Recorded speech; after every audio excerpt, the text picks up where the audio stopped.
नमस्कार, मैं हूं देवेंद्र सिंह। इंडिया डेली के रीजनल डिबेट में आपका स्वागत है। आज बात अजमेर में हुए एक प्रोफेसर के बयान की। जी हां, बयानों में उन्होंने पाकिस्तान को अपना बड़ा भाई बताया है। हालांकि जन्मतिथि के आधार पर उन्होंने अपनी बात कही है और बाद में सोशल मीडिया पर अपने स्पष्टीकरण भी देने का प्रयास किया है। लेकिन छात्रों में इस बात को लेकर विरोध है कि आखिर प्रोफेसर साहब कौन सी हिस्ट्री पढ़ा रहे हैं। उन्हें इस तरह का बयान इंटरनेशनल कॉन्फ्रेंस में देने की क्या जरूरत पड़ी। हमारे साथ छात्र नेता हैं अजमेर के मोहित जी हमारे साथ में हैं, सागर जी हमारे साथ में हैं। उनसे हम शुरुआत करते हैं। सबसे पहले मोहित जी आपसे जानना चाहेंगे, आपत्ति कि पाकिस्तान को बड़ा भाई कहने की है, डेट्स को लेकर है, या व्यक्तिगत कुछ और टिप्पणी उन्होंने की है इस पूरे मामले में? पूरे बयान का कयास क्या लगाया जा रहा है? आज जो गवर्नमेंट कॉलेज अजमेर जो महाविद्यालय है, जो उत्तर भारत का सबसे बड़ा महाविद्यालय है, जिसके अंदर 12 से 15 हजार विद्यार्थी अध्ययनरत है, उस महाविद्यालय का प्रिंसिपल जो कि आरएसएस की और भाजपा की विचारधारा का पे लिप्त होकर ये प्राचार्य यहाँ पर इस पद पे नियुक्त हो रखा है। वो प्राचार्य इंटरनेशनल कॉन्फ्रेंस के अंदर ये बात बोलता है कि पाकिस्तान हमारा बड़ा भाई है।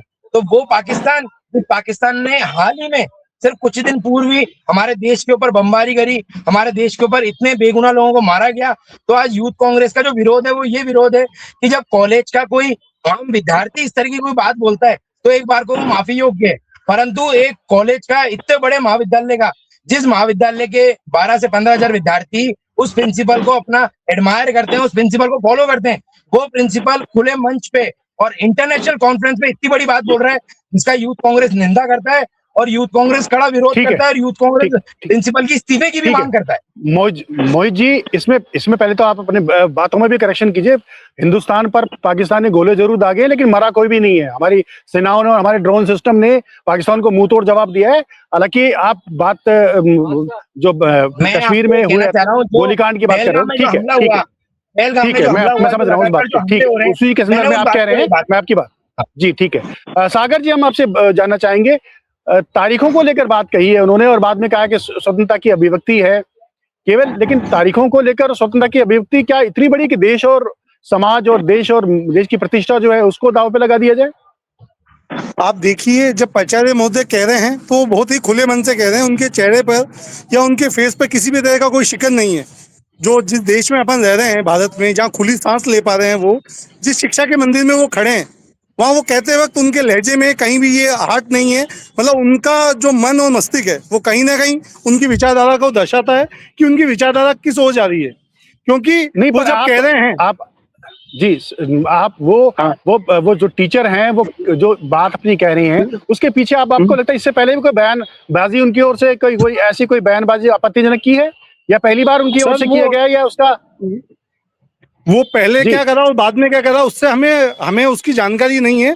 लेकिन जो प्रिंसिपल ने पाकिस्तान शब्द का यूज करा है और पाकिस्तान को जिस तरह से बड़े गर्व से कहा बड़ा भाई है, उन्होंने केवल पाकिस्तान का नाम नहीं लिया और बच्चों को ये कहा है कि आप बड़े खुल के बोलिए। मतलब जो बच्चा 12th क्लास का बच्चा कॉलेज में आता है, वो बड़ा फ्रेशर बच्चा होता है। वो वहां से क्या सीख के जाएगा, वो देश के लिए क्या करेगा, अपने माता पिता के लिए क्या करेगा। जिस जगह शिक्षा की नीति तय होती है, जो गुरुजी के पांव छूता है, वो वहां से क्या सीखेगा। जिस जगह का प्राचार्य है और इतना बड़ा संभाग का कॉलेज है, कोई छोटे महाविद्यालय की किसी स्कूल के टीचर ने बोला होता। और आप ये देखिए, दूसरी तरफ जो एबीपी के लोग हैं, यदि कोई दूसरी कास्ट का व्यक्ति अगर ये बोल देता तो आप सोचिए देश में कितना बड़ा बवंडर हो जाता। तो ये सभी लोगों के लिए बड़े शर्म की बात है कि हम जिस देश में रह रहे हैं और वहां वो खड़े होके और बड़े खुले मन से कह रहे हैं। सागर जी, ये मुद्दा क्या आप इसको छात्र विचारधारा के संदर्भ में इसको तूल दे रहे हैं कि भाई वो अगर आरएसएस से जुड़े हुए हैं और आप एनएसयूआई से जुड़े हुए हैं तो इसलिए वजह से इसको तूल दे रहे हैं? क्या इसके पीछे यही एक बड़ी वजह आपको दिखाई दे रही है, या कोई आपको वाकई में कोई लगता है कि इसके पीछे उनकी मंशा जो थी वो देश विरोधी थी? बिल्कुल उनकी मंशा देश विरोधी है। मैं आपको बार बार यही कहना चाह रहा हूँ कि वो जब कह रहे हैं तो उनका लहजा नहीं हट कर रहा। आज आप और हम जिस खुली जगह पे खड़े हैं, हम अपने मुंह से किस तरह से पाकिस्तान का नाम ले सकते हैं और वो उसको अपना बड़ा भाई संबोधन करें? तो बात केवल एक महाविद्यालय की नहीं है, हमारे देश के लिए बड़ा चिंता का विषय कि ऐसे विचारधारा के लोग हमारे यहाँ रहते हैं और वो भी शिक्षा की नीति में रह रहे हैं। मतलब जिस कॉलेज में जहाँ से बच्चा सीख रहा है वहां रहते हैं, तो उन्हें, मुझे तो लगता है, यहाँ रहने का भी अधिकार नहीं है। आपके माध्यम से मैं आपको ये बताना चाह रहा हूँ कि उनका तुरंत प्रभाव से इस्तीफा होना चाहिए। ठीक, मोहित जी, क्या इस्तीफे से उनके जो शब्द हैं वो वापस आ जाएंगे, या आप लोगों की बात जो है वो संतुष्टि हो जाएगी? केवल इस्तीफा एक वजह हो सकती है, या माफी तो मांग ही लिए पहले उन्होंने? माफी उन्होंने जिस तरीके से उन्होंने माफी मांगी है, यूथ कांग्रेस से मांग करता है। जब उन्होंने भाषण दिया था, उनके चेहरे पर उनकी बातचीत का जो उनका फेस का लहजा था, उस लहजे को देखते हुए हमको कहीं भी किसी तरीके से ऐसा नहीं लग पाया कि उनको किसी भी तरीके की कोई शर्मिंदगी है। और यूथ कांग्रेस से मांग करती है कि जिस तरीके से उन्होंने खुले मंच पे आकर और जिस तरीके से ये बात कही गई, एक तरफ तो हमारे पूरे देश के अंदर पाकिस्तान हमारे साथ में मैच खेलने के लिए मना कर देता है।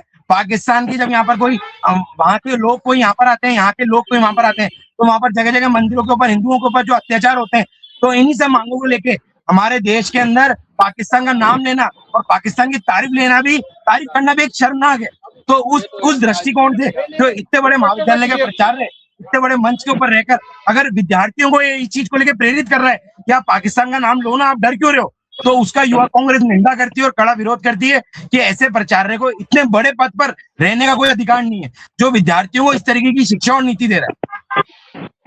जी, इस बारे में एक और थोड़ी सी चीजों को लेकर और विस्तार से बात की जा सकती है कि जब इस बारे में चर्चा की गई तो आज उस बयान को इतना वक्त चला गया, अब इसका विरोध सामने आ रहा है। क्या एनालाइज करने में आप लोगों को इतना वक्त लगा?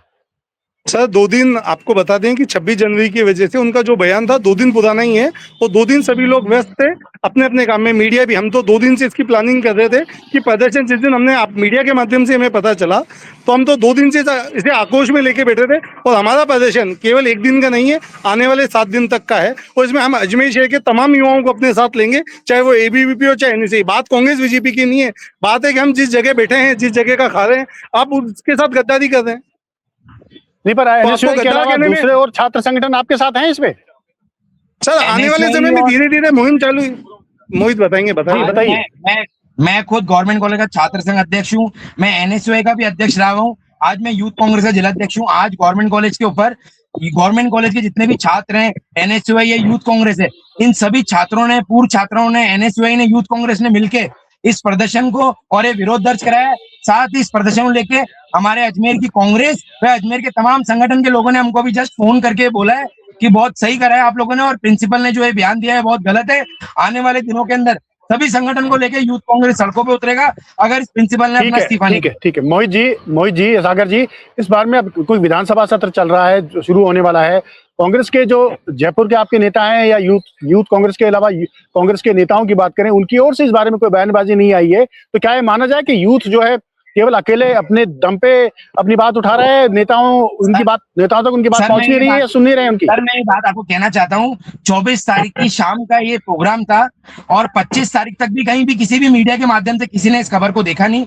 कल शाम के बाद से सभी जगहों पे मीडिया के माध्यम से सभी जगहों पे इस न्यूज का वायरल हुआ, इस न्यूज का प्रकाशन हुआ, और उसके बाद में आज यूथ कांग्रेस ने मजबूती से इस पे प्रदर्शन करा, अपना विरोध दर्ज करा है। और आप देखेंगे कि कुछ ही देर के अंदर पूरे राजस्थान के अंदर और पूरे देश के अंदर ये जो प्रिंसिपल का जो कृत्य है, इस पे अलग अलग संगठन और अलग अलग जो छात्र संगठन है वो इस पर अपना विरोध दर्ज करा रहे हैं।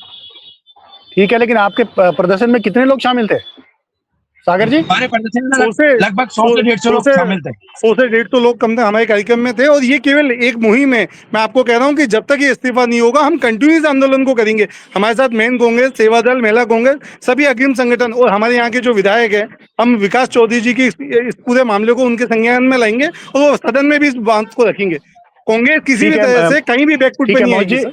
हाँ मोहित जी, मेरे पास समय की कमी है क्योंकि इसलिए आपने अपनी बात रखी। हमने एबीपी और बीजेपी को भी इस बहस में हिस्सा लेने के लिए आमंत्रित किया था, लेकिन वो संभवतः इस कारण से नहीं आ पाए। अब देखने की बात होगी कि इस पर अभी अजमेर में ये मामला उठा है, इसको जयपुर के कांग्रेस के नेता किस तरह से लेते हैं, बीजेपी किस तरह से रिएक्ट करती है और छात्र इसको किस तरह से देखते हैं। फिलहाल इस डिस्कशन के लिए मोहित जी आपका बहुत बहुत शुक्रिया, सागर जी आपका भी शुक्रिया। हम फिर शामिल होंगे फिर एक नए डिबेट के लिए इंडिया डेली राजस्थान के लिए। तब तक आप देखते रहिए India daily Rajasthan digital platform. नमस्कार।